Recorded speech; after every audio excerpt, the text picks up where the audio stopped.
Keep on the sunny side, always on the sunny side. Keep on the sunny side of life. It will help us every day, it will brighten all the way. If you keep on the sunny side of life.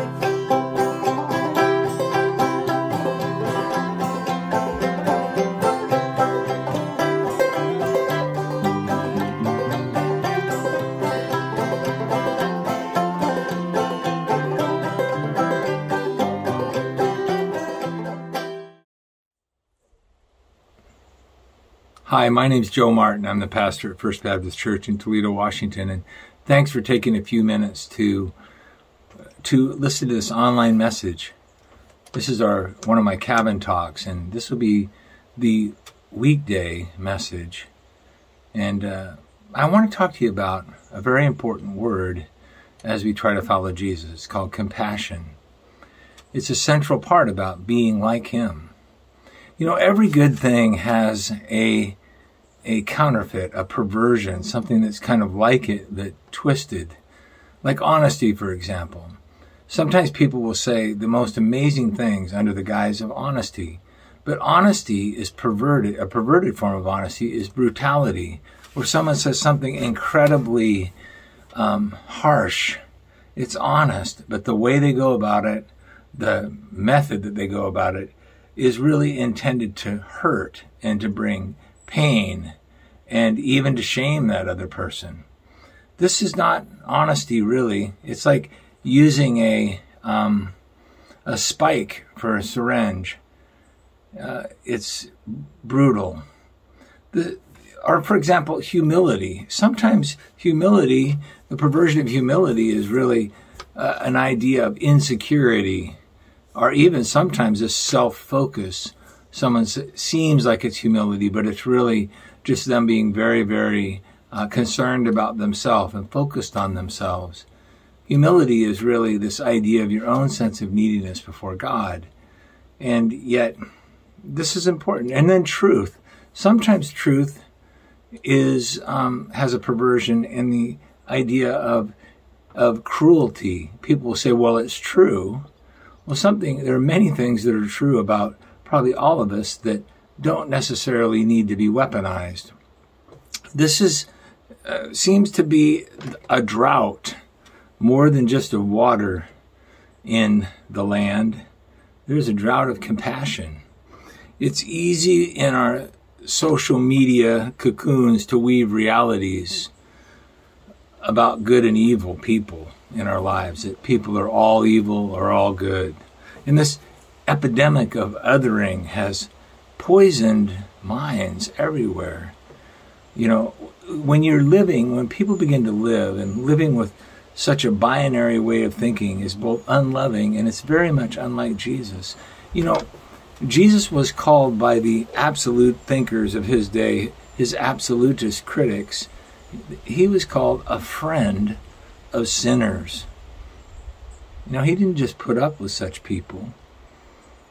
He didn't just put up with them or just tolerate them or see them as some kind of group to win over. He loved them. He didn't just kind of tolerate them as we see in our day, where one side might call a group a sinner, and then they might not, in our current day, people might not use the word sinner, but they have other labels. Jesus didn't do that. He just loved people. He really did. He more than forgave people. He came to be forgiveness for them. There was this ultimateness of what he was doing. You know, much that is wrong with us is just a lack of imagination. We just can't imagine our enemies have feelings, our families, our lives, our talents, our abilities, our good things that they can contribute maybe to us or even to others. We can't imagine that they have hurts and histories and are capable of needing and receiving grace and mercy, just like everybody else. Jesus never lost his imagination to the cultural battles of his day. He didn't do it. He didn't get pulled into those ways of categorizing people. Jesus didn't get pulled into the grudges and the religion that was around him. Jesus was clear-eyed when it came to people. When he saw a chain-breaking, frightening, naked man who was demon-possessed, what did he see? He saw a person. He saw what a person could be when they were clothed and in their right mind. And sure enough, with his divine agency, he brought that to be. When Jesus saw foolish people follow him into a place with no food, with no way of getting more food, his disciples were grumbling, but he saw a chance to show grace, not criticism. As a matter of fact, in Matthew chapter 9, it says Jesus was going through all the cities and villages and teaching in the synagogues and proclaiming the gospel of the kingdom and healing every kind of disease and every kind of sickness. And seeing the people, he felt compassion on them because they were distressed and dispirited like sheep without a shepherd. Matthew 15:32 says, and he called his disciples to him and he said, I feel compassion for the people because they have remained with me now 3 days and have nothing to eat. And I do not want to send them away hungry, for they might faint on the way. That was the precursor to feeding the 5,000, that Jesus had this deep compassion for the people and for others around him. His disciples had very little imagination about this. They said, send them off someplace else where they can get taken care of. Our land is in a crisis of compassion. I did like something I read recently by Wendell Berry. He said, it kind of helped me what he said as you think about people and even anything really, the land or anything around you. Imagination equals compassion or sympathy, and that will equal affection.